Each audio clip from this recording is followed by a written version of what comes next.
Bible പറയുന്നു, എല്ലാവരും കൂടി വരുമ്പോൾ 1-ാം നൂറ്റാണ്ടിൽ അവർക്ക് സങ്കീർത്തനങ്ങൾ ഉണ്ടായിരുന്നു. സങ്കീർത്തനത്തിൽ നിന്ന് അവർ പ്രബോധിപ്പിച്ചിരുന്നു, അഡ്മോണിഷ് ചെയ്തിരുന്നു, ആമേൻ, സ്തോത്രം ചെയ്യുന്നു. പ്രബോധനങ്ങൾ പറഞ്ഞ് അന്യോന്യം ബലപ്പെടുത്തിയിരുന്നു. സങ്കീർത്തനം അവരുടെ ആരാധന ഭാഗം. മാത്രമല്ല, ക്രിസ്തുവിനെ കുറിച്ചുള്ള പ്രവചനങ്ങൾ അനേകം സങ്കീർത്തനങ്ങളിൽ ഉണ്ട്. അതുകൊണ്ട് നമുക്ക് എഴുന്നേറ്റ് 118-ാം സങ്കീർത്തനം വാക്യപ്രതിവാക്യമായി വായിച്ച് കർത്താവിനെ ആരാധിക്കാം. ബൈബിളിന്റെ ഏറ്റവും സെൻട്രലിലുള്ള വാക്യങ്ങളുള്ള ഒരു പുസ്തകമാണ് 118-ാം സങ്കീർത്തനം. അങ്ങനെയെങ്കിൽ അവൻ എല്ലാവരും എടുത്തു എന്ന് വിശ്വസിക്കുന്നു. റെസ്പോൺസീവായി വായിച്ച് കർത്താവിനെ സ്തുതിക്കാം. യഹോവയ്ക്ക് സ്തോത്രം ചെയ്യുവീൻ, അവൻ നല്ലവനല്ലോ, അവന്റെ ദയ എന്നേക്കുമുള്ളത്. അവന്റെ ദയ എന്നേക്കുമുള്ളതെന്ന് അഹരോൻ ഗ്രഹം പറയട്ടെ. ഞെരുക്കത്തിൽ ഞാൻ യഹോവയെ വിളിച്ചപേക്ഷിച്ചു, യഹോവ ഉത്തരമരുളി എന്നെ വിശാല സ്ഥലത്താക്കി.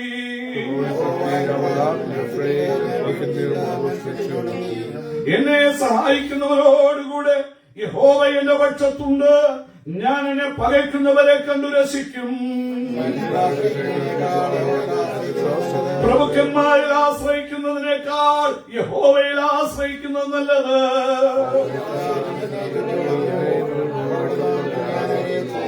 വേഴ്സ് 11, അവർ എന്നെ ചുറ്റിവളഞ്ഞു, അതേ അവർ എന്നെ ചുറ്റിവളഞ്ഞു, എവിടെ നാമത്തിൽ ഞാൻ അവരെ ഛേദിച്ചു കളയും.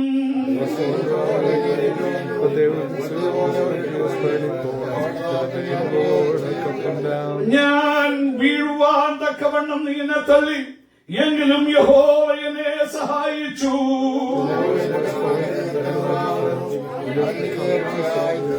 ഉല്ലാസത്തിന്റെയും ജയത്തിന്റെയും ഘോഷം നീതിമാന്മാരുടെ കൂടാരങ്ങളിലുണ്ട്. യോടെ വലം കൈ വീര്യം പ്രവർത്തിക്കുന്നു. ആമേൻ. ഞാൻ മരിക്കയില്ല, ഞാൻ ജീവനോടെ ഇരുതിയോടെ പ്രവർത്തികളെ വർണ്ണിക്കും.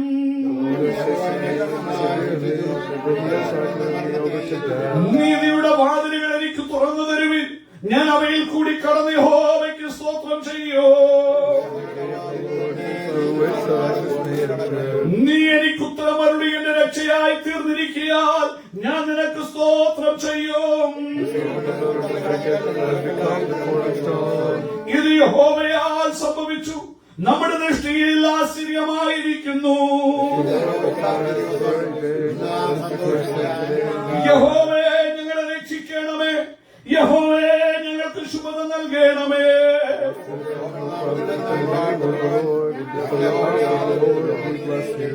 യഹോവ തന്നെ ദൈവം, അവൻ നമുക്ക് പ്രകാശം വന്നിരിക്കുന്നു. യാഗപീഠത്തിന്റെ കൊമ്പുകളോളം യാഗപശുവിനെ കയറുകൊണ്ട് കെട്ടുവീൻ.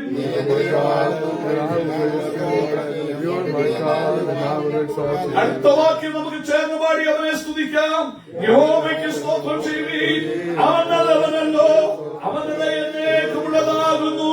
നമ്മുടെ വിശുദ്ധ കരങ്ങളെ ഉയർത്തി കർത്താവിന് സ്തോത്രം ചെയ്യാം. Hallelujah, hallelujah, hallelujah. Let all be seated. എല്ലാവർക്കും ഇരിക്കാം. ഇപ്പോൾ Nevin is going to come forward and he's going to exhort to us from the word of God.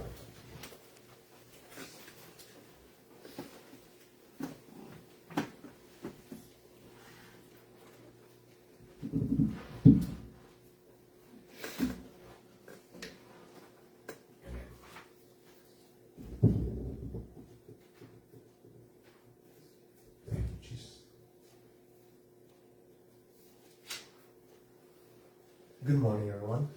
എല്ലാവർക്കും ആമേൻ സ്തോത്രം, പ്രഭാത വന്ദനം രേഖപ്പെടുത്തട്ടെ. And happy Easter. ആമേൻ. എല്ലാവർക്കും ആമേൻ ഹാപ്പി ആമേൻ ഉയർപ്പിൻ ദിനം. Today we celebrate the resurrection of Jesus Christ. ഇന്ന് പകൽ ലോകമെമ്പാടും യേശുക്രിസ്തുവിന്റെ ഉയർപ്പിനെ കൊണ്ടാടുന്ന ഒരു ദിവസമാണല്ലോ. It is the greatest victory the world has ever known. ഈ ലോകം കണ്ടതിൽ വെച്ച് ഏറ്റവും വലിയ ജയമാണ് യേശുനാഥന്റെ ഉയർപ്പ്. റോമൻ ഇംപീരിയൽ മുദ്രയെ തകർത്ത് അവൻ 3-ാം നാൾ ഉയർത്തെഴുന്നേൽക്കുവാനിടയായി. And Psalms 118 walks us right into the heart of what Easter is all about. ആമേൻ. 118-ാം സങ്കീർത്തനത്തിൽ കൂടി കടന്നു പോകുമ്പോൾ എന്താണ് ഈ ഉയർപ്പിൻ ദിനം അല്ലെങ്കിൽ ഈസ്റ്റർ, അതിനെക്കുറിച്ച് ആ സങ്കീർത്തനത്തിൽ ആമേൻ വളരെ വാക്കുകൾ, അതിന്റെ ആഴങ്ങളിൽ ഇറങ്ങുന്ന അനവധി വാക്കുകൾ ആ സങ്കീർത്തനത്തിലുണ്ട്. It talks about God's love, our trust in Him, and His power to turn rejection into redemption. ആമേൻ. പ്രിയമുള്ളവരെ, ആ സങ്കീർത്തനം വായിക്കുമ്പോൾ അവിടെ ദൈവത്തിന്റെ സ്നേഹമുണ്ട്, ദൈവത്തിലെ ആശ്രയമുണ്ട്. അവൻ സ്വന്തം ആശ്രയിക്കുമ്പോൾ അവൻ തള്ളിക്കളയപ്പെടുന്ന അവസ്ഥകളെ മാറ്റി അതിനെ ഉയർപ്പാക്കി ജീവനാക്കി മാറ്റുന്ന ദൂതുകൾ ആ സങ്കീർത്തനത്തിനുള്ളിലുണ്ട്. If we look in Psalms 118, the first verse and the very last words, ഒന്നും അവസാനത്തെ വാക്യവും നമ്മൾ നോക്കിയാൽ നമുക്കിങ്ങനെ കാണാം, give thanks to the Lord for he is good. അവിടെ പറയുന്നു, യഹോവയ്ക്ക് സ്തോത്രം ചെയ്തീൻ, അവൻ നല്ലവനല്ലോ, His steadfast love endures forever. അവന്റെ ദയ, അവന്റെ സ്നേഹം ഒരിക്കലും മാറിപ്പോകാത്ത അവന്റെ കരുണ അത് എന്നേക്കുമുള്ളത് എന്ന വാക്യങ്ങൾ രണ്ടും പറയുന്നു. It's very poetic how it starts and finishes in the same way. നോക്കൂ, ആ സങ്കീർത്തനം തുടങ്ങുന്നത് കാവ്യാത്മകമായിട്ടാണ്. ഒരു കാവ്യം പോലെ, ഒരു അവൻ കവിത പോലെ, അത് ആരംഭിച്ചൊരു കവിത പോലെ ആ സങ്കീർത്തനം അവസാനിക്കുന്നു. We live in a world where everything changes. പ്രിയമുള്ളവരെ, നാം ജീവിക്കുന്ന ഈ ലോകം ഒരു സുപ്രഭാതത്തിൽ നമ്മൾ ചിന്തിക്കുന്ന പലതും മാറുന്ന, എപ്പോഴും മാറ്റമുള്ള ഒരു ലോകത്തിലാണ് ഞാൻ നിങ്ങൾ ജീവിക്കുന്നത്. People come and go. മനുഷ്യർ വരുന്നു, മനുഷ്യർ പോകുന്നു. Jobs shift. Even our own emotions can be unstable. പ്രിയമുള്ളവരെ, ജോലികൾ മാറുന്നു. അവൻ നമ്മുടെ സ്വന്തം വികാരങ്ങൾ, ചിന്തകൾ തന്നെ നിമിഷങ്ങൾക്കുള്ളിൽ മാറി മറിയുന്നു. But this Psalm opens and closes with the same truth. God's love never quits. എന്നാൽ ഈ സങ്കീർത്തനം മാറുന്ന ഈ ലോകത്തിൽ, ഇവൻ നാം പോലും നമ്മുടെ സ്വഭാവങ്ങൾ പോലും പലതും മാറുന്ന ഈ ലോകത്തിൽ ഈ സങ്കീർത്തനം തുടങ്ങുന്നതും അവസാനിക്കുന്നതും ഒരുപോലെയാണ്. അവിടെ പറയുക, അവന്റെ ദയ എന്നേക്കുമുള്ളത്, അത് മാറാത്തതാണ്. അവന്റെ സ്നേഹം എന്നേക്കുമുള്ളത്, അത് മാറാത്തതാണ്. അവൻ നല്ലവനാണ്, അവൻ അത് മാറാത്തതാണ്. ഈ മാറുന്ന ലോകത്തിൽ ഈ സങ്കീർത്തനം തുടങ്ങുകയും അവസാനിക്കുകയും ചെയ്യുന്നത് മാറാത്തൊരു ദൈവത്തിലാണ്. This means you can wake up every morning knowing that you are loved. ഇന്ന് പകൽക്കാലത്തിന്റെ അർത്ഥം എന്ന് ചോദിച്ചാൽ, പ്രിയമുള്ളവരെ, ഓരോ ദിവസവും നിങ്ങൾ എഴുന്നേൽക്കുമ്പോൾ അവൻ നിങ്ങൾക്കൊരു കാര്യത്തിൽ ഉറപ്പുണ്ടാകാം. അവൻ നിങ്ങൾ മാറിയാലും, നിങ്ങളുടെ ചിന്തകൾ മാറിയാലും, ഈ ലോകമെല്ലാം മാറിയാലും, ഭരണകൂടങ്ങൾ മാറിയാലും, ദൈവത്തിന് നിന്നോടുള്ള കരുണയും ദയയും സ്നേഹവും അവന് നിന്നോടുള്ള കരുതലും ഒരു കാലത്ത് മാറുകയില്ല. അതെന്നും ഒരുപോലെയാണ്. God's love is complete and unconditional. പ്രിയമുള്ളവരെ, അവന്റെ സ്നേഹം പൂർണ്ണമാണ്. ഈ ലോകത്തിൽ അപ്പന്റെയും അമ്മയുടെയും സ്നേഹം മാറുമ്പോൾ, ഭാര്യയുടെയും ഭർത്താവിന്റെയും സ്നേഹം മാറുമ്പോൾ, കൂട്ടുകാരുടെ സ്നേഹം മാറുമ്പോൾ, എന്റെ ദൈവത്തിന്റെ സ്നേഹം ഒരുപോലെയാണ്. അത് മാറാത്തതാണ്. എന്നും നീ മാറിയാലും അത് മാറാത്ത സ്നേഹമായി നിന്നെ പിന്തുടരുന്നതാണ്. His love doesn't expire, fade, or depend on our performance. പ്രിയമുള്ളവരെ, ഈ ലോകത്തിൽ നിങ്ങൾ വാങ്ങുന്നത് എന്തും എക്സ്പയർ ആകും, ഒബ്സൊലീറ്റ് ആകും. എന്നാൽ ദൈവത്തിന്റെ സ്നേഹം മാത്രം നമ്മോടുള്ള ബന്ധത്തിൽ, ഞാനും നിങ്ങളും അവിശ്വസ്തരായാലും ദൈവം വിശ്വസ്തനായി പാർക്കുകയും അവന്റെ സ്നേഹത്തിന്, അവന്റെ സ്വഭാവത്തിന് അവന് മാറ്റം വരുത്താൻ കഴിയാത്തത് കൊണ്ട് അവന്റെ സ്നേഹം എന്നും, അവൻ ഇന്നലെയും ഒരുപോലെ, ഇന്ന് പകൽ നീ എഴുന്നേറ്റപ്പോഴും ഒരുപോലെ, ഈ സെക്കൻഡ് നിൽക്കുമ്പോൾ, ഈ വചനം കേൾക്കുമ്പോഴും ദൈവത്തിന് നിന്നോടുള്ള സ്നേഹം ഒരുപോലെ. ഇന്ന് പകൽ ആ സ്നേഹം തിരിച്ചറിയാൻ നിന്റെ കണ്ണുകൾക്ക്, കാതുകൾക്ക് പറ്റുന്നുണ്ടോ? Some of you be wondering, what is the ultimate proof of Jesus' love? ഒരുപക്ഷെ നിങ്ങൾ ചിന്തിക്കും, എന്താണ് ആ സ്നേഹം? സ്നേഹമുണ്ട്, സ്നേഹം മാറുന്നില്ല, സ്നേഹം എപ്പോഴും കൺസിസ്റ്റന്റ് ആണെന്ന് പറയുന്നത്. അതിന്റെ തെളിവെന്താണ്? What is evidence? എവിടെ എനിക്ക് കാണാൻ പറ്റും ആ സ്നേഹം? The resurrection is the ultimate proof. പ്രിയമുള്ളവരെ, യേശുവിന്റെ ഉയർപ്പാണ് അതിന് ഏറ്റവും വലിയ അടയാളം. Amen. Jesus didn't just say, I love you. He showed it by defeating death. പ്രിയമുള്ളവരെ, ഞാൻ നിന്നെ സ്നേഹിക്കുന്നു എന്ന് കേവലം വാക്കുകൾ കൊണ്ട് മാത്രമല്ല യേശുനാഥൻ പറഞ്ഞത്. അവൻ ഈ ഭൂമിയിൽ കടന്നു വന്ന് പിതാവിന്റെ ഇഷ്ടം ചെയ്ത് മരണത്തോളം, ക്രൂശിലെ മരണത്തോളം സഫറിങ്ങിൽ കൂടി കടന്നുപോയപ്പോഴും റിജക്ട് ചെയ്തിട്ട് മടങ്ങിപ്പോകാതെ എന്നെയും നിങ്ങളെയും സ്നേഹിച്ചതുകൊണ്ട് ആ മരണം ഏറ്റെടുത്ത് ആ മരണത്തിൽ കിടക്കാൻ ഇടയാകാതെ തന്നിമിത്തം ദൈവത്തെ അനുസരിച്ചതുകൊണ്ട്, ദൈവത്തിന് ഇഷ്ടം ചെയ്തതുകൊണ്ട് പിതാവാം ദൈവം തന്റെ പവർ അവന്റെ മേൽ അയച്ചിട്ട് മരണത്തെ തകർത്തവൻ ഉയർത്തെഴുന്നേറ്റു. ഇന്ന് പകൽക്കാലം അതാണ് ദൈവത്തിന് നിന്നോടുള്ള സ്നേഹത്തിന്റെ അടയാളം. He proved that not even the grave can separate us from his love. അവൻ ഒരു കാര്യം യേശു എന്ത് തെളിയിച്ചെന്ന് ചോദിച്ചു കഴിഞ്ഞാല്, അവൻ കുഴിമാടത്തിന് പോലും ദൈവത്തിന്റെ സ്നേഹത്തിൽ നിന്ന് നിന്നെ അകറ്റാൻ പറ്റില്ല. ചുരുക്കം പറഞ്ഞാല്, നീ ദൈവത്തിന്റെ ഇഷ്ടം ചെയ്ത് ദൈവത്തിന്റെ സ്നേഹത്തിൽ വസിക്കുമ്പോൾ ഒരുവേള മരണം പോലെയുള്ള അനുഭവങ്ങൾ നിനക്ക് വരാമെങ്കിലും ആ മരണത്തിന് ദൈവത്തിന്റെ സ്നേഹത്തിൽ നിന്നെ അകറ്റാൻ പറ്റില്ല. മരണം യേശുവിനെ പിടിച്ചു. 3 നാൾ അവൻ കുഴിക്ക് കീഴെ വെക്കാൻ വേണ്ടി നോക്കി. പിശാച് വിചാരിച്ചു ജയിച്ചെന്ന്. എന്നാൽ അവൻ ദൈവത്തിന്റെ ഇഷ്ടത്തിൽ നിന്നതുകൊണ്ട് ബൈബിൾ പറയുന്നു, മരണത്തിന് അവനെ പിടിച്ചു വെക്കാൻ പറ്റിയില്ല. റോമൻ ഇംപീരിയൽ മുദ്രയെ തകർത്തുകൊണ്ട് 3-ാം നാള് എന്റെ യേശുനാഥൻ എനിക്ക് വേണ്ടി, നിങ്ങൾക്ക് വേണ്ടി ഉയർത്തെഴുന്നേൽക്കുവാനിടയായി. The next one I want to talk about is the Lord is with us. അവൻ രണ്ടാമതായി എനിക്ക് നിങ്ങളോട് പങ്കുവെക്കാൻ ആഗ്രഹിക്കുന്ന സംഘത്തിൽ നിന്ന് നമ്മോട് കൂടെ ഇരിക്കുന്ന ഒരു ദൈവം.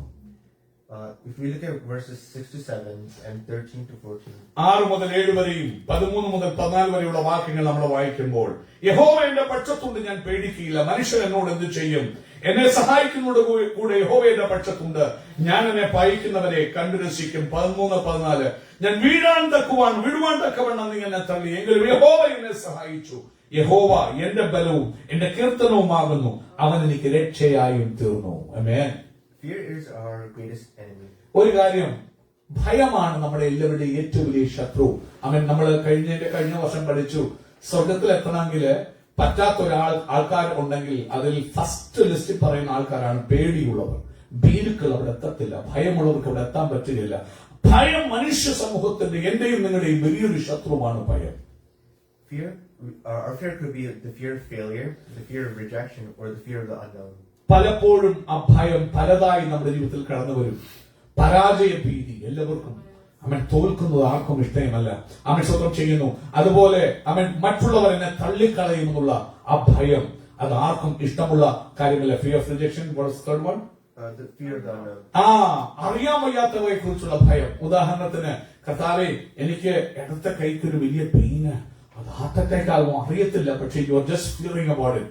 അവൻ ഹാർട്ട് അറ്റാക്ക് പോലും ആകത്തില്ല, ചിലപ്പോൾ കയ്യിൽ ഒരു സ്പാസം ആയിരിക്കാം. പക്ഷെ എന്താ ഇടത്തെ കൈക്ക് വന്നത്? അവൻ സ്വന്തം പെട്ടെന്ന് ആ പേടി. അവൻ അറിയാത്തവയെ കുറിച്ചുള്ള ഭയം. എന്തിനാ ഇപ്പോൾ ടാരിഫ് ഒക്കെ ഉള്ള ഈ ലോകത്തില് അവൻ ബിസിനസ്സിന് നിമിഷങ്ങൾക്കുള്ളിൽ മാറിമറിയാൻ പറ്റുന്ന ഈ ലോകത്തില് ഇത്ര പേര് ഇനി ആത്മഹത്യ ചെയ്യാൻ പോകുന്ന അറിയാമോ ചില മാസങ്ങൾക്കുള്ളിൽ? ബിക്കോസ് മെനി ആൾക്കാരുടെ പൈസകൾ നഷ്ടപ്പെടുന്ന അവസ്ഥകളില് അവൻ നാളെക്കുറിച്ച് അറിയാത്തവയെ കുറിച്ച് എത്രയോ ലക്ഷങ്ങൾ കോടികൾ ലോകമെമ്പാടും അവൻ ഭ്രാന്തരായി ജീവിക്കുന്നു. നിങ്ങൾക്കറിയാം, അറിയാൻ വയ്യാത്തവയെ കുറിച്ചുള്ള ഭയം. അങ്ങനെ ഈ 3 വിധത്തിലുള്ള ഭയങ്ങൾ മനുഷ്യനെ അലട്ടാം. But this Psalm boldly says, I will not be afraid. Why? Because God is with me. എന്നാൽ ഈ സങ്കീർത്തനത്തിൽ സങ്കീർത്തനക്കാരൻ ചങ്കൂറ്റത്തോടെ പറയുക, യഹോവ എന്റെ പക്ഷത്തുണ്ട്, ഞാൻ പേടിക്കുകയില്ല. അവൻ എന്തുകൊണ്ട് ഞാൻ ഭയപ്പെടുന്നില്ല?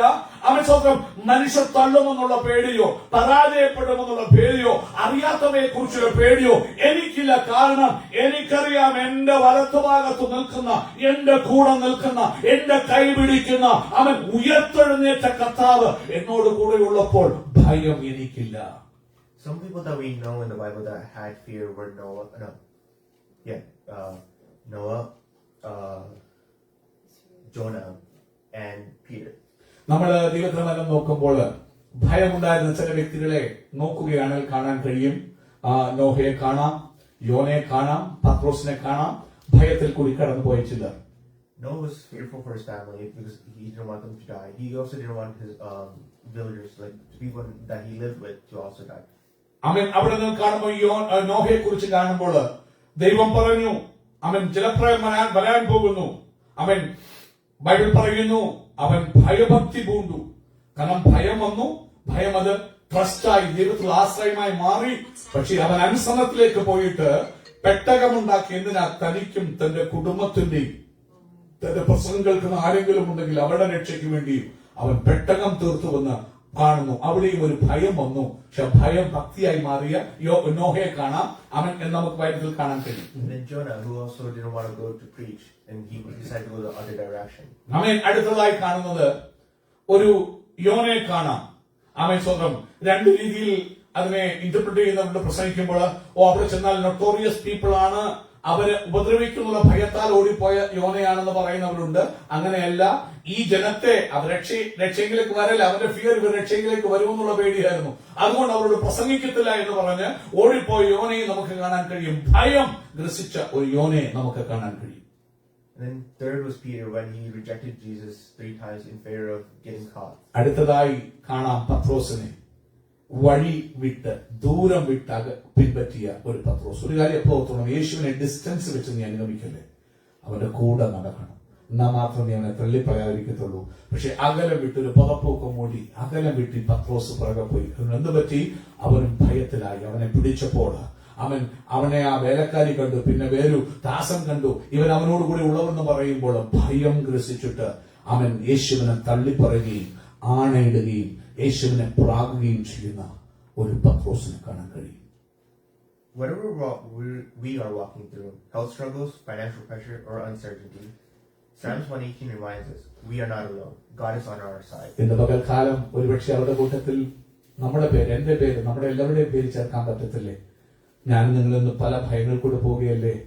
സാമ്പത്തികമായിട്ടുള്ള ഭദ്രതയെക്കുറിച്ചുള്ള ഭയം, ജോലി നഷ്ടപ്പെടുമോ, ജോലി കാണുമോ എന്നുള്ള ഭയം, രോഗത്തെക്കുറിച്ചുള്ള ഭയം, മറ്റ് നിങ്ങൾ തന്നെ ലിസ്റ്റ് ചെയ്തു നിങ്ങളുടെ പേടികളെല്ലാം, കുടുംബജീവിതത്തിലെ തകർച്ചകളെ കുറിച്ചുള്ള ഭയം, തലമുറകൾ നഷ്ടപ്പെട്ടു പോകുമോ എന്നുള്ള ഒരു ഭയം, തലമുറകൾ അനുഗ്രഹം പാഴിപ്പിക്കുമോ ഇല്ലയോ എന്നുള്ള ഭയം, അനവധിയായ ഭയങ്ങളില് ഇന്ന് പകൽക്കാലം നിങ്ങൾ നടക്കുമ്പോൾ ഈ സങ്കീർത്തനം 118 നിങ്ങളെ ഓർപ്പിക്കുക, ഉയർത്തെഴുന്നേറ്റൊരു കർത്താവ് അവൻ നിന്നോട് കൂടെ ഉള്ളത് കൊണ്ട്, സങ്കീർത്തനക്കാരനോടുകൂടെ നിനക്ക് ചേർന്ന് പറയാൻ കഴിയും, അവൻ എന്റെ കൂടെ ഉള്ളത് കൊണ്ട് ഞാൻ പേടിക്കയില്ല, യഹോവയുടെ പക്ഷത്തുണ്ട്, ഞാൻ പേടിക്കയില്ല എന്ന് പ്രിയമുള്ളവരെ നമുക്കും ആ സങ്കീർത്തനക്കാരനോടുകൂടെ ചേർന്ന് പറയാൻ കഴിയും. On the day Jesus was crucified, it may look like evil has won. പ്രിയമുള്ളവരെ, യേശു ക്രിസ്തു ക്രൂശിക്കപ്പെട്ട ആ ദിവസം, ആ വെള്ളിയാഴ്ച, കാൽവരി കുരിശിന്മേൽ തൂങ്ങിക്കിടക്കുന്ന ശരീരമാസകലം അടിയേറ്റ മാംസങ്ങളൊക്കെ തൂങ്ങി, ചോര ഒലിപ്പിച്ച് മുഖമൊക്കെയും വീങ്ങി, മുഖത്ത് കപവും രക്തവും എല്ലാം കലർന്ന് കിടക്കുന്ന യേശുനാഥൻ ആ കാൽവരി കുരിശിന്മേൽ പിടഞ്ഞു മരിക്കുമ്പോൾ ഒരു വേള ലോകത്തിന് തോന്നാം, കാണുന്നവർക്ക് തോന്നാം, അയ്യോ എന്തൊരു പരാജയം, അയ്യോ എന്തൊരു ഭീകരത, അയ്യോ എന്തൊരു തോൽവി. But Easter morning proved otherwise. എന്നാൽ God is stronger than that, and that same power is with us today. 3 ദിവസം കഴിഞ്ഞ് ഒരു ഉയർപ്പിൻ സുപ്രഭാതം, ഒരു ഈസ്റ്ററിന്റെ പ്രഭാതം കടന്നു വന്നു. പ്രിയമുള്ളവരെ, പിശാചും കൂടെയുള്ള കിങ്കരന്മാരും ഒക്കെയും ആഹ്ലാദി ചട്ടഹസിക്കുമ്പോൾ അവിടെ ചങ്കിനെ തകർത്തുകൊണ്ട്, റോമൻ ഇംപീരിയൽ മുദ്രയെ പൊട്ടിച്ചെറിഞ്ഞുകൊണ്ട്, ഭാരമുള്ള കല്ലുകളെ തല്ലി ഉരുട്ടി മാറ്റിക്കൊണ്ട് യേശുനാഥൻ ആ ശക്തി, പരിശുദ്ധാത്മാവിന്റെ തേജസ്സിന്റെ ശക്തി, മരണത്തെ അതിജീവിപ്പിച്ച് പുത്രനെ ഉയർത്തെഴുന്നേൽപ്പിച്ചു.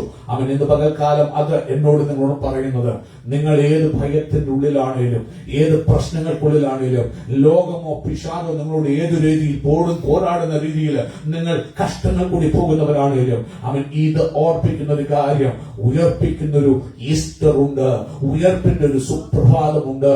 എന്നുമെന്നും ഒരു ദുഃഖ വെള്ളിയാഴ്ച ആയിരിക്കത്തില്ല. നിന്റെ ജീവിതത്തിൽ ഒരു മാറ്റം തരുന്ന ഒരു യേശുവുണ്ട്, ഒരു ദൈവമുണ്ട്. അവന്റെ ശക്തി നിനക്ക് വേണ്ടി വ്യാപരിക്കുന്നുവെന്ന് ഈസ്റ്റർ പ്രഭാതത്തിൽ ദൈവത്തിന് വചനം ശക്തമായി പരിശുദ്ധാത്മാവ് അവൻ നമ്മോട് ഉദ്ബോധിപ്പിക്കുകയാണ്. The third point I want to talk about is the trust in Lord, not in man. മൂന്നാമത്തെ പോയിന്റ് ഈ സംഘത്തിൽ നിങ്ങളോട് ഓർപ്പിക്കാൻ ആഗ്രഹിക്കുന്നത്, ആശ്രയം. എവിടെയാണ് നിങ്ങളുടെ ആശ്രയം? അവൻ ദൈവത്തിലുള്ള ആശ്രയത്തെ കുറിച്ച് ഞാൻ പറയാൻ ആഗ്രഹിക്കുന്നത് മനുഷ്യനുള്ള ആശ്രയമല്ല. ഇന്ന് പകൽ ആരെങ്കിലും മനുഷ്യനിൽ ആശ്രയിച്ച് മനുഷ്യന്റെ കാല് പിടിക്കാൻ ഓടുന്നെങ്കിൽ, മനുഷ്യനെ പ്രസാദിപ്പിക്കാൻ ഓടുന്നെങ്കിൽ, പകൽക്കാലം പരിശുദ്ധം നിർത്ത്. മനുഷ്യനെ നിനക്ക് ഒരു കാലത്ത് പ്രസാദിപ്പിക്കാൻ പറ്റില്ല, മനുഷ്യന് നിന്നെ ഒരു സഹായവും ഹെൽപ്പ് ചെയ്യാൻ പറ്റത്തില്ല. അവൻ അതുകൊണ്ട് ദൈവത്തിലുള്ള ആശ്രയമുള്ളവരായി ജീവിപ്പാൻ ഇന്ന് പകൽക്കാലം നമുക്ക് ഏൽപ്പിക്കാം. We see this in verse 8 of Psalms 118. It is better to take refuge in the Lord than to trust in humans. നിങ്ങള് ദൈവത്തെ വചനം വായിക്കുമ്പോൾ 8-9 വാക്യങ്ങള് നമുക്കത് കാണാൻ കഴിയും. ഇതാണ് ബൈബിളിലെ ഏറ്റവും സെന്റർ വേഴ്സ് എന്ന് പറയുന്നത്. നിങ്ങൾ ബൈബിളിനെ എടുത്ത് വാക്യങ്ങളായി ഡിവൈഡ് ചെയ്താൽ ബൈബിളിന്റെ centre portion of versus so from 8 and 9 Psalm 118 ഇവിടെ പറയുന്നു, മനുഷ്യനിൽ ആശ്രയിക്കുന്നതിനേക്കാൾ യഹോവയിൽ ആശ്രയിക്കുന്ന നല്ലത്, പ്രഭുക്കന്മാരിൽ ആശ്രയിക്കുന്നതിനേക്കാൾ യഹോവയിൽ ആശ്രയിക്കുന്ന നല്ലത്. Every day we place our trust in something. എല്ലാ ദിവസവും നമ്മള് ഉറക്കം എഴുന്നേൽക്കുമ്പോൾ എന്തെങ്കിലും ഒരു കാര്യത്തിൽ നമ്മൾ ആശ്രയം വെക്കുന്നവരാണ്. Our cars get us to work. നമുക്കറിയാം, ജോലിയിൽ അല്ലെ സ്റ്റോറിലെത്താൻ കാറിൽ നമ്മൾ ആശ്രയം വെക്കും. A pilot to fly safely. ഒരു പൈലറ്റ് ആണെങ്കിൽ പ്ലെയിനിൽ കയറുമ്പോൾ രാവിലെ പ്ലെയിൻ കയറി പറക്കുമ്പോൾ താൻ കൊണ്ടുപോകുന്ന പാസഞ്ചേഴ്സിനെ സുരക്ഷതയോട് അത് പറത്തി കൊണ്ടുപോകുവാൻ ആ പ്ലെയിനിന്റെ യന്ത്രങ്ങളിൽ ആ പൈലറ്റ് ആശ്രയം വെക്കും. Nowadays we let strangers deliver our food to us. മാത്രമല്ല, നമ്മൾ ഈ ദിവസങ്ങളില് ഫാസ്റ്റ് ഫുഡ് ഒക്കെ കഴിക്കുന്നവരാ, ഊബർ ഈറ്റ്സ് ഒക്കെ കഴിക്കുന്നവരാ. അപ്പൊ നമ്മള് ഈ വിശ്വാസം പോലും കണ്ടിട്ടില്ല, ചൈനക്കാരനായിരിക്കും, ഉക്രൈൻകാരനായിരിക്കും, റഷ്യക്കാരനായിരിക്കും, അവൻ വീട്ടിൽ കൊണ്ട് ആഹാരം തരുന്ന പുള്ളി നമ്മൾ വിശ്വസിക്കാൻ നിവൃത്തിയില്ല. വരുമ്പോൾ അവൻ ആഹാരത്തിനകത്ത് വല്ല വിടുമോ, അവനെ തുപ്പുമോ ഒന്നും നമുക്കറിയത്തില്ല. പക്ഷേ നമ്മൾ കംപ്ലീറ്റ്ലി ആ കൊണ്ടുവരുന്നവരെ വിശ്വസിക്കുകയാണ്, അവൻ നന്നായിട്ട് ആഹാരം കൊണ്ട് തരുമെന്ന്. എല്ലാ ദിവസവും നമ്മൾ എഴുന്നേൽക്കുമ്പോൾ ഒന്നിലല്ലെങ്കിൽ മറ്റൊന്നിൽ നമ്മൾ ആശ്രയിക്കുന്നവരാണ്. If we can put confidence in these things, how much more should we trust in the one who created us? അങ്ങനെയാണെങ്കിൽ ഒരു ചോദ്യം, നിങ്ങൾ എന്തിനെല്ലാം ആശ്രയം വെക്കുന്നു? നിങ്ങളുടെ കാറിൽ ആശ്രയം വെക്കുന്നു, അവൻ നിങ്ങൾ കയറുന്ന പ്ലെയിനിൽ ആശ്രയം വെക്കുന്നു, അവൻ നിങ്ങൾ പാർക്കുന്ന ഭവനത്തിൽ ആശ്രയം വെക്കുന്നു, അവൻ സ്വന്തം നിങ്ങൾക്ക് ആഹാരം കൊണ്ട് തരുന്നവരെ നിങ്ങൾ കണ്ണടച്ചു വിശ്വസിക്കുന്നു. എന്നൊരു ചോദ്യം, എന്തുകൊണ്ട് നിങ്ങളുടെ അമ്മയുടെ ഉദരത്തിൽ നിങ്ങളുടെ അമ്മയ്ക്കോ അപ്പനോ പോലും അറിയാതിരിക്കുമ്പോൾ, ആർക്കും കാണാതിരിക്കുമ്പോൾ, ഉദരത്തിനൊരു ഭ്രൂണമായി നിന്നെ രൂപം ചെയ്ത് മനനുണ്ടാക്കിയ ഈ ദൈവത്തെ നിനക്ക് എന്തുകൊണ്ട് ആശ്രയിക്കാൻ, വിശ്വസിക്കാൻ ഇന്ന് പകൽക്കാലം കഴിയുന്നില്ല? എത്രയോ കാര്യങ്ങൾ ഡോക്ടർമാരിൽ ആശ്രയിക്കുന്നു, മരുന്നിൽ ആശ്രയിക്കുന്നു. എന്തുകൊണ്ട് ജീവനുള്ള നിന്നെ ഉണ്ടാക്കിയ നിന്റെ ഞരമ്പുകളെ, നെർവസ് സിസ്റ്റത്തെ കംപ്ലീറ്റ്ലി, നിന്റെ കംപ്ലീറ്റ് ന്യൂറോ സർവ സിസ്റ്റത്തെയും ഉണ്ടാക്കി ഈ ദൈവത്തിൽ എന്തുകൊണ്ട് നിനക്ക് ട്രസ്റ്റ് എടുക്കാൻ കഴിയുന്നില്ല? Pilots and engines may fail, but God never will.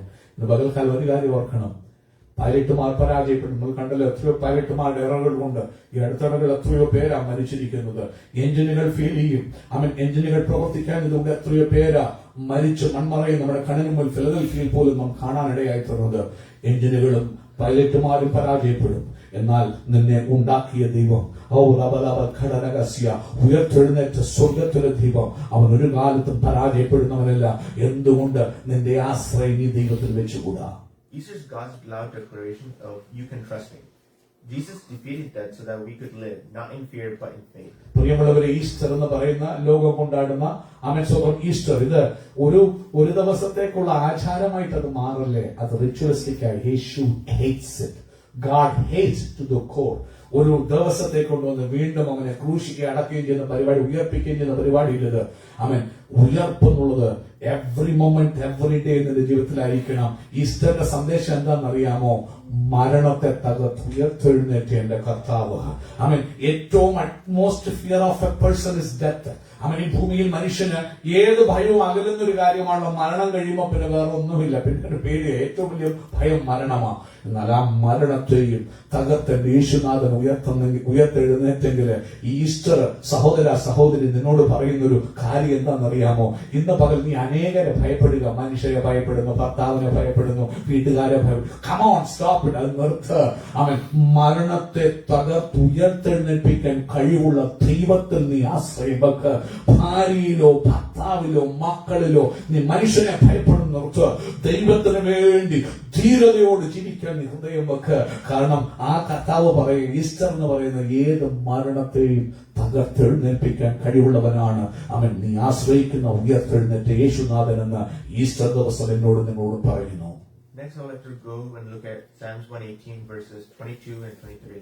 അടുത്തതായി 118 സങ്കീർത്തനത്തിന്റെ 22 23 വാക്യങ്ങളിലേക്ക് പോകാൻ ഞാൻ ആഗ്രഹിക്കുന്നു. വീട് പണിയുന്നവർ തള്ളിക്കളഞ്ഞ കല്ല് മൂലക്കല്ലായി തീർന്നിരിക്കുന്നു. ഇത് യഹോവയാൽ സംഭവിച്ചു, നമ്മുടെ ദൃഷ്ടിയിൽ ആശ്ചര്യമായിരിക്കുന്നു. Hallelujah. Just like the stones that the builders have thrown away, we may have faced rejections in a similar way at workplace, in relationships, and in people we love. പ്രിയമുള്ളവരെ, ഇവിടെ നാം വായിച്ച മൂലക്കല്ലിനെ തള്ളിക്കളഞ്ഞ പോലെ മൂലക്കല്ല് ക്രിസ്തുവിനെ കാണിക്കുന്നത്. ക്രിസ്തുവിന്റെ ഒരു സുവിശേഷം, ക്രിസ്തുവിനെ കുറിച്ചുള്ള വചനമാണിത്. വീട് പണിയുന്നവർ തള്ളിക്കളഞ്ഞ മൂലക്കല്ല് അനേകർക്കത് തടങ്ങൽപ്പാതയായി, ഇടർച്ചക്കല്ലായിട്ട് മാറിയെന്ന് പൗലോസ്ലീഹ ഇതിനെക്കുറിച്ച് പിന്നീട് പറയുന്നുണ്ട്. ഇതേപോലെ യേശുവിനെ തള്ളിക്കളഞ്ഞതുപോലെ അവൻ സ്വന്തത്തിലേക്ക് വന്ന് സ്വന്തമായവരോ അവനെ സ്വീകരിച്ചില്ല.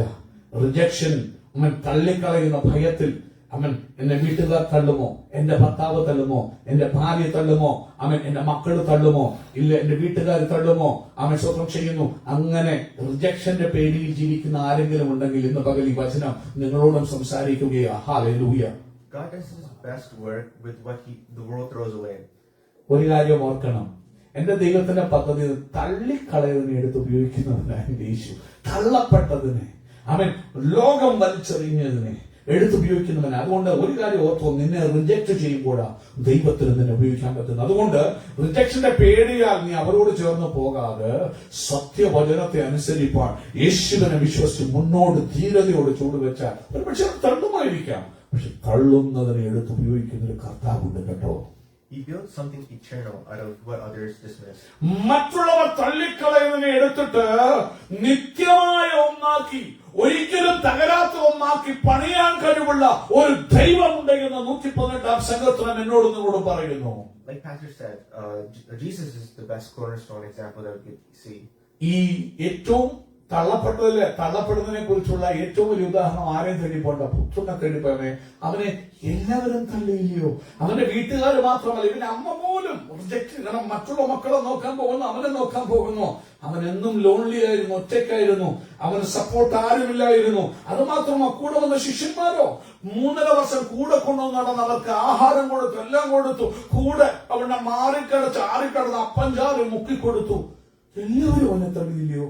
കൂടെ ഒരുത്തം പോലുമില്ല. ഇവൻ ജോൺ, ഞാൻ എപ്പോഴും പറയും, യോഹന്നാൻ അപ്പോസ്തലൻ കുരിശിൽ ചുവടുന്ന അനേക പ്രസംഗം അവന് വചനം അറിയാൻ വയ്യാത്തതുകൊണ്ടാണ്. കാരണം മഹാപുരോഹിതനെ പരിചയമുണ്ടായിരുന്നത് കൊണ്ടാണ് പുള്ളിയോട് ഇരുന്നത്. ഞാൻ യേശുവിന്റെ ശിഷ്യനാണെന്ന് പറഞ്ഞുകൊണ്ടല്ല യോഹന്നാൻ അവിടെ നിന്നത്.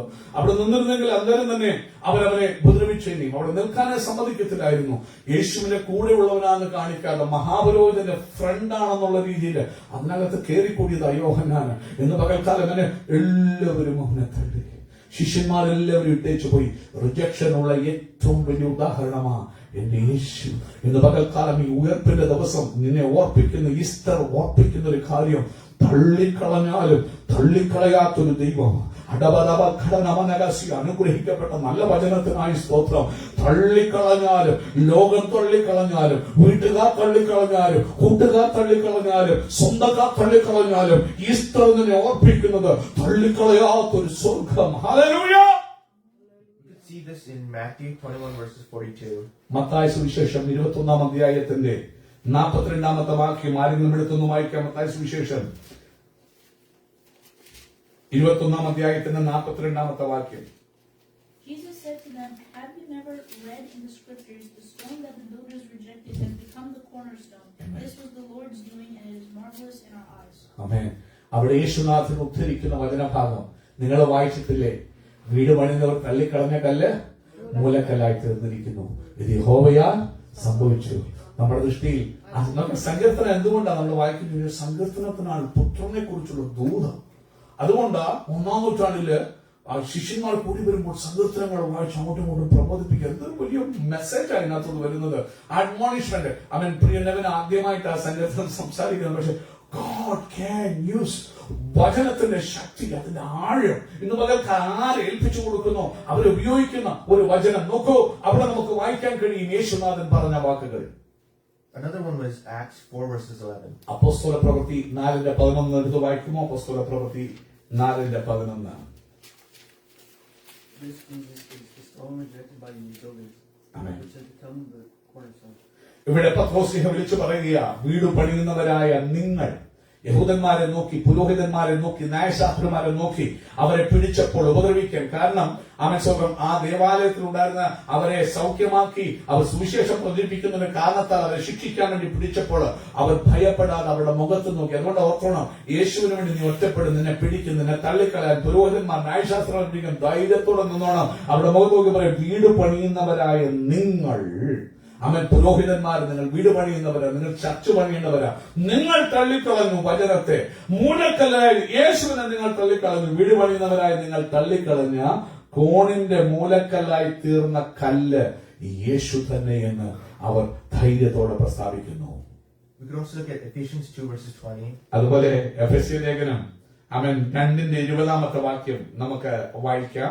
എഫെസ്യ 2:20 സ്വന്തം ഇങ്ങനെ പറയുന്നു, ബീങ് ബിൽറ്റ് അപ്പോൺ, അല്ലെങ്കിൽ ക്രിസ്തുവേശു തന്നെ മൂലക്കല്ലായിരിക്കെ നിങ്ങളെ അപ്പോസ്തലന്മാരും പ്രവാചകന്മാരും എന്ന അടിസ്ഥാനത്തിന്മേൽ പണിതിരിക്കുന്നു. There's another one, 1 Peter 2 verses 6 to 7. 1 പത്രോസ് 2:6-7 വാക്യങ്ങൾ. 1 പത്രോസ് 2:6-7 വാക്യങ്ങൾ ഇങ്ങനെ പറയുന്നു, ആമേൻ. ഞാൻ ശ്രേഷ്ഠവും മാന്യവുമായൊരു മൂലക്കല്ല് സിയോനിൽ ഇടുന്നു, അവൻ വിശ്വസിക്കുന്നവൻ ലജ്ജിച്ചു പോകുകയില്ല എന്ന് തിരുവെഴുത്തിൽ കാണുന്നുവല്ലോ. വിശ്വസിക്കുന്ന നിങ്ങൾക്ക് ആ മാന്യതയുണ്ട്, വിശ്വാസിക്കാത്തവർക്കോ വീട് പണിയുന്നവർ തള്ളിക്കളഞ്ഞ കല്ല് തന്നെ മൂലക്കല്ലും ഇടച്ചക്കല്ലും തടങ്ങൾപ്പാറയുമായി. ഇന്ന് പകൽ പ്രിയമുള്ളവരെ, അവൻ തള്ളപ്പെട്ട യേശുവിനെ, തള്ളപ്പെട്ട ഈ കല്ലിനെ, ഈ ഉയർപ്പിന്റെ സുപ്രഭാതത്തിലെ ദൂത് എന്താണെന്നറിയാമോ? അവൻ അതിനെ മൂലക്കല്ലാക്കി മാറ്റി.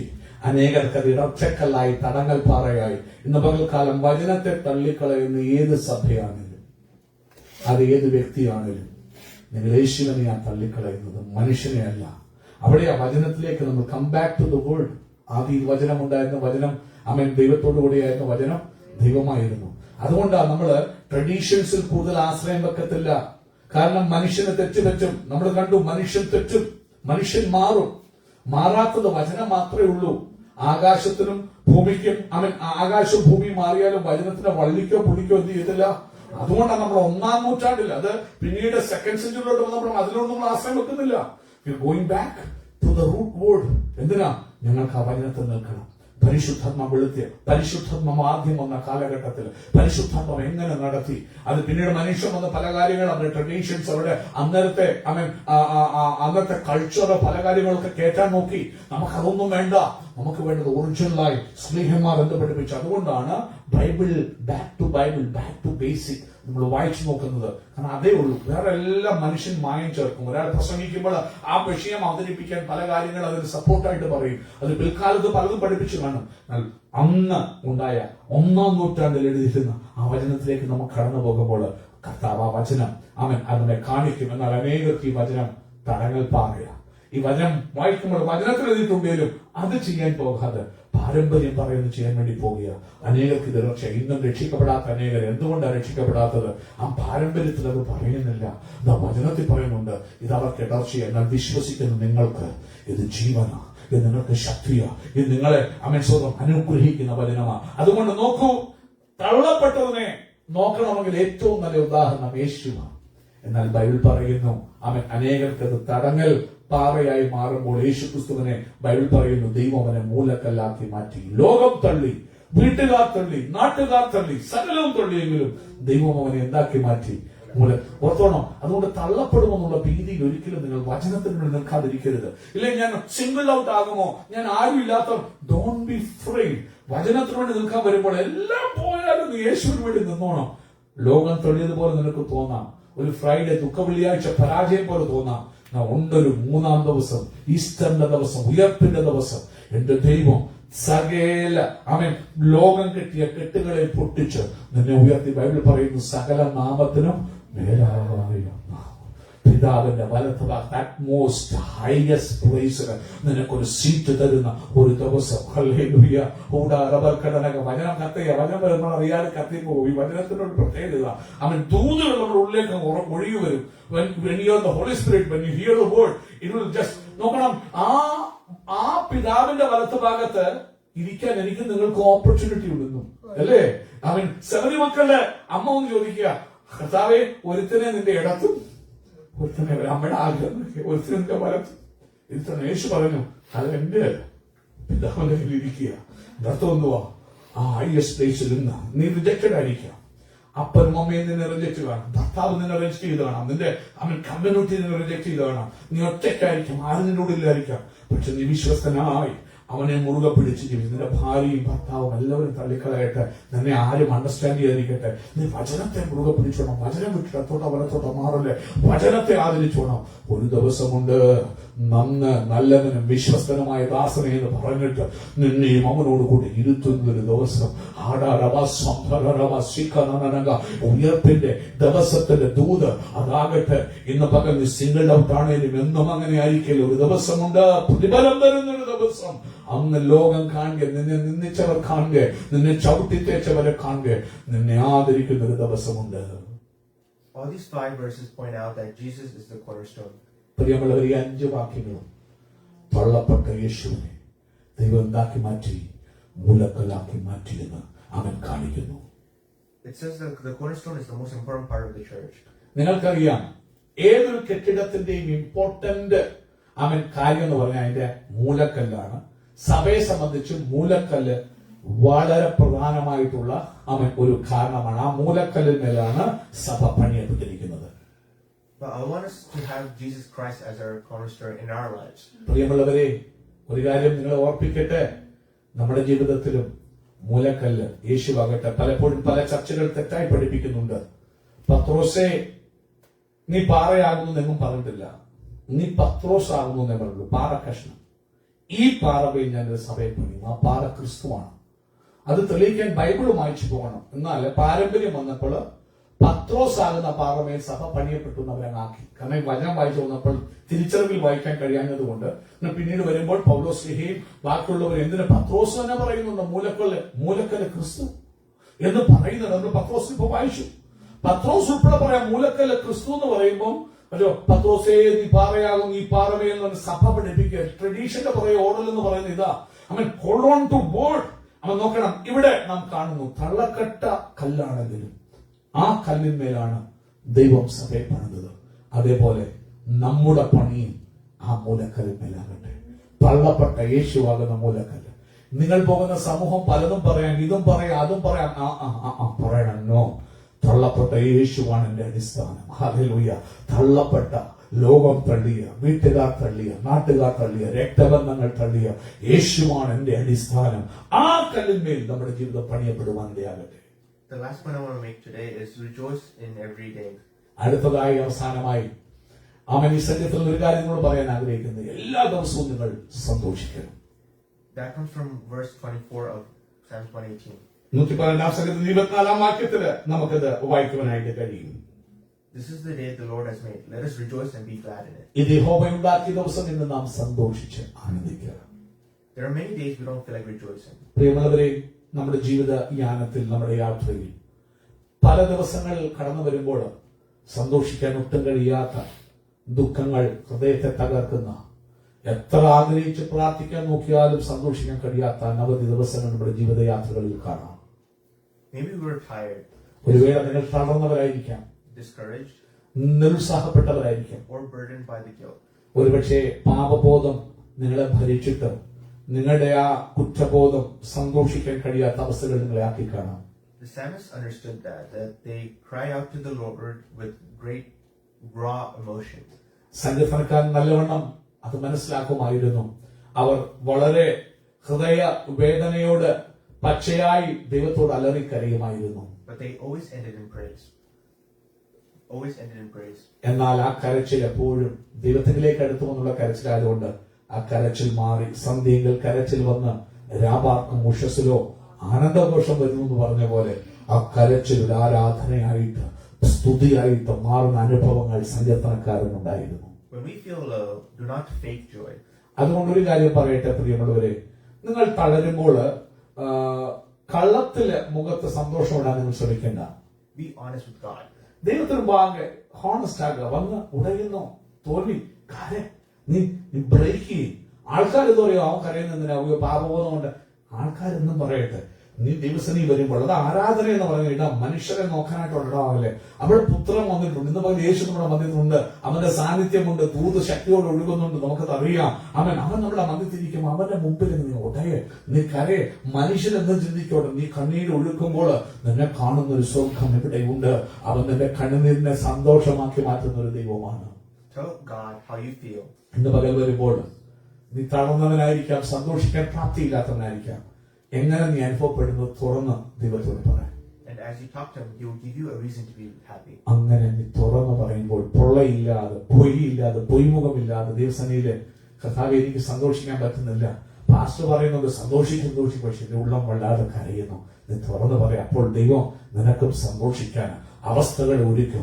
അവൻ രക്ഷയുടെ സന്തോഷം നിന്റെ മേലങ്ങ് പകരും. അവൻ സ്വന്തം ചെയ്യുന്നു ആത്മാവിന്റെ സന്തോഷം, അവൻ രക്ഷയുടെ സന്തോഷം കൊണ്ട് അവൻ നിന്നെ ചുറ്റും. നിനക്കും മറ്റുള്ളവരെക്കാൾ ആനന്ദത്തോടെ ദൈവത്തെ സ്തുതിക്കുവാനും സന്തോഷിക്കുവാനും ഇടയാകും. Through Jesus' death, burial, and resurrection, he has given us a day to live, to breathe, and to serve, and another chance at life. പ്രിയമുള്ളവരെ, യേശുക്രിസ്തുവിന്റെ അവൻ സ്വന്തം മരണ അടക്ക പുനരുത്ഥാനങ്ങൾ കൂടി ഈ ഭൂമിയിൽ എനിക്കും നിങ്ങൾക്കും ഒരവസരം കൂടി ജീവിക്കുവാൻ, സന്തോഷിക്കുവാൻ, ജീവിതത്തിന്റെ പ്രതിസന്ധികളെ അതിജീവിപ്പാൻ കർത്താവ് ഒരവസരം കൂടി തന്നിരിക്കുകയാണ്. That alone is a gift. അത് മാത്രം മതി ഇന്നത്തെ സമ്മാനത്തിന്, ദൈവത്തിന്റെ ദാനത്തിന്. Jesus started in darkness, in a tomb. പ്രിയമുള്ളവരെ, അവൻ ഉയർപ്പിന്റെ ഈ ദിനം ആരംഭിച്ചത് ഒരു കല്ലറയിൽ പ്രത്യാശയില്ലാതെ അടക്കപ്പെട്ട അവസ്ഥയിലാണ്. But it ended in the resurrection. എന്നാൽ അത് അവസാനിച്ചത് ഉയർപ്പിന്റെ സുപ്രഭാതത്തിലാണ്. And that is our motto. Even when life feels dark, God brings us to light. പ്രിയമുള്ളവരെ, നമ്മുടെ മാതൃക അതാണ്. ഒരു വേള ജീവിതം, നിങ്ങളുടെ ജീവിതത്തില് തകർച്ചകളും ശവക്കല്ലറുകളുടെ അനുഭവങ്ങളും കൊണ്ടുവരാം. എന്നാൽ കർത്താവ് ജീവിക്കുന്നത് കൊണ്ട്, അവന്റെ ആത്മശക്തി വ്യാപരിക്കുന്നത് കൊണ്ട് എനിക്ക് നിങ്ങൾക്കും യേശുവിനെ പോലെ ഉയർപ്പിന്റെ ഒരു സുപ്രഭാതമുണ്ട് എന്ന് ദൈവത്തിന്റെ വചനം നമ്മോട് പറയുന്നു. If you've been placing your trust in possessions, people, or in your own strength, today is your day to invite Jesus in your place. പ്രിയമുള്ളവരെ, ഒരു വേള ഇന്ന് പകൽ വചനം വരുമ്പോൾ നിങ്ങളുടെ കഴിവില്, മനുഷ്യരില്, നിങ്ങൾ ഉൾപ്പെട്ട സമൂഹത്തില്, നിങ്ങളുടെ ധനത്തില്, നിങ്ങളുടെ ജോലിയില്, നിങ്ങളുടെ ബിസിനസ്സില്, നിങ്ങളുടെ കഴിവിലൊക്കെയാണ് നിങ്ങൾ ആശ്രയം വെക്കുന്നതെങ്കിൽ ഇന്നൊരു അവസരം കൂടി ദൈവം തരികയാണ്. അതൊക്കെ മാറിപ്പോകും, അതൊക്കെ നഷ്ടമായി പോകും, അതൊന്നും നിലനിൽക്കുന്നതല്ല. ഇന്ന് ഈ ഉയർപ്പിന്റെ സുപ്രഭാതത്തിൽ, ഈ ഈസ്റ്റർ ദിനം, നിന്റെ ആശ്രയം അതിൽ നിന്നെല്ലാം മാറ്റി ഉയർത്തെഴുന്നേറ്റ് യേശുവിലേക്ക് പോകാൻ ഒരു അവസരം കൂടി ദൈവം എനിക്ക് നിങ്ങൾക്ക് ദാനമായി തരികയാണ്. And for all of us who are baptized, live like every day is Easter. പ്രിയമുള്ളവരെ, രക്ഷിക്കപ്പെട്ട് സ്നാനപ്പെട്ടവരുണ്ടെങ്കിൽ അവരൊക്കെയും ഓരോ ദിവസവും ഈസ്റ്റർ ദിവസം പോലെ, അത് കഷ്ടമാണെങ്കിലും ദുഃഖമാണെങ്കിലും സങ്കടമാണെങ്കിലും ഉയർപ്പിന്റെ സുപ്രഭാതമായിരിക്കണം രക്ഷിക്കപ്പെട്ട് സ്നാനപ്പെട്ട് വിശുദ്ധി ജീവിക്കുന്ന ഒരു ഭക്തൻ എല്ലാ ദിവസവും. So let us together say Psalms 24. This is the day the Lord has made. We will rejoice and be glad in it. ആമേൻ. ആ വാക്യം 24-ാം വാക്യം 118 പറയുന്ന പോലെ നമുക്ക് ചേർന്ന് പറയാം. ആമേൻ. ഇത് യഹോവ ഉണ്ടാക്കിയ ദിവസം, ഇന്ന് നാം സന്തോഷിച്ച് ആനന്ദിക്കുക. ഇന്ന് പകൽക്കാലം പ്രിയമുള്ളവരെ, ഏത് സങ്കടമാണേലും ആ സങ്കീർത്തനക്കാരനോടുകൂടി ഉയർപ്പിന്റെ ഈസ്റ്റർ ദിവസമായി ലോകം കൊണ്ടാടുന്ന ദിവസമാണ്. നമുക്ക് എല്ലാ ദിവസവും ഉയർപ്പിന്റെ ദിവസമാണ്. എല്ലാ ദിവസവും നമുക്ക് പറയാം, ഇത് യഹോവ ഉണ്ടാക്കിയ ദിവസം, ഇന്ന് നമ്മൾ സന്തോഷിച്ച് ആനന്ദിക്കുക. അവൻ അതിനായി ദൈവം നമ്മെ സഹായിക്കട്ടെ. അവൻ സുഖം. And just to reiterate, the 5 points I wanted to talk today was God's love endures forever. അവൻ ഒന്നുകൂടെ ഞാൻ ഓർപ്പിക്കട്ടെ, 5 പോയിന്റുകളാണ് സംഘത്തിൽ ഞാൻ പറഞ്ഞത്. ദൈവത്തിന്റെ ദയ, സ്നേഹം അത് എന്നേക്കും നിലനിൽക്കുന്നതാണ്. 1. The Lord is with us at all times. So 2. do not be afraid. ദൈവം നമ്മോടുകൂടി എപ്പോഴും ഉള്ളതുകൊണ്ട് നിങ്ങളുടെ ജീവിതത്തിൽ എന്ത് ഘട്ടങ്ങൾ കൂടി പോകുന്ന വ്യക്തിയാണ് ഫേസ്ബുക്ക് ലൈവ് വീഡിയോകൾ ആരെങ്കിലും കാണുന്നെങ്കിൽ പ്രിയ പൈതൽ ആദ്യമായിട്ട് ആ സംഘത്തിൽ പ്രബോധിപ്പിക്കുന്നു. നോക്കൂ, നല്ല വചനം. അവൻ സ്വന്തം ശരിയാ, വചനം പ്രിപ്പയർ ചെയ്യാൻ പറ്റും ആർക്കും. പക്ഷെ എന്നാലും പരിശുദ്ധാത്മ സാന്നിധ്യം വേണം അവൻ ഉദ്ധരിപ്പാൻ. അവൻ ഏത് ഭയത്തിൽ കൂടി നിങ്ങൾ പോകുന്ന വ്യക്തിയാണെങ്കിലും കൃതാരാജ അവൻ നിങ്ങളോട് കൂടെ ഉള്ളത് കൊണ്ട് ഇന്ന് പകലൊരിക്കലും നിങ്ങൾ ഭയപ്പെടേണ്ട കാര്യമില്ല.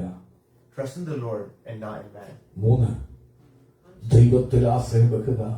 മനുഷ്യനിലോ നിങ്ങളുടെ ധനത്തിലോ പ്രഭുക്കന്മാരിലോ നിങ്ങളുടെ ആശ്രയം വെക്കാതിരിക്കാൻ നിങ്ങൾ ശ്രമിക്കുക. Just like Jesus was rejected, do not be afraid to be rejected. 4. നീ സത്യം അനുസരിക്കുന്നതുകൊണ്ട് ലോകവും വീട്ടുകാരും നാട്ടുകാരും നിന്നെ തള്ളിക്കളയുമെന്നുള്ള പേടിയുണ്ടെങ്കിൽ, നീ റിജക്റ്റഡ് ആകുന്ന ഭയമുണ്ടെങ്കിൽ തള്ളി ദൂരെ കളയുക. കാരണം തള്ളപ്പെട്ടതിനെയാണ് ദൈവം എടുത്തുവയ്ക്കുന്നത്. തള്ളിക്കളയലിനെ കുറിച്ചില്ലെങ്കിൽ ഞാൻ ഒറ്റപ്പെടുമെന്നുള്ള പേടി ജീവിതത്തിൽ നകറ്റുക. And finally, rejoice every day. 5. എന്ത് സാഹചര്യമാണെങ്കിലും എപ്പോഴും സന്തോഷിക്കുക. അവൻ എന്ത് മനോഹരമായ ഒരു വചനം ദൈവം നമുക്ക് നൽകി തന്നു. അവൻ കരമടിച്ച് കർത്താവിനെ സ്തുതിച്ചാട്ട്. ഹല്ലേലൂയ.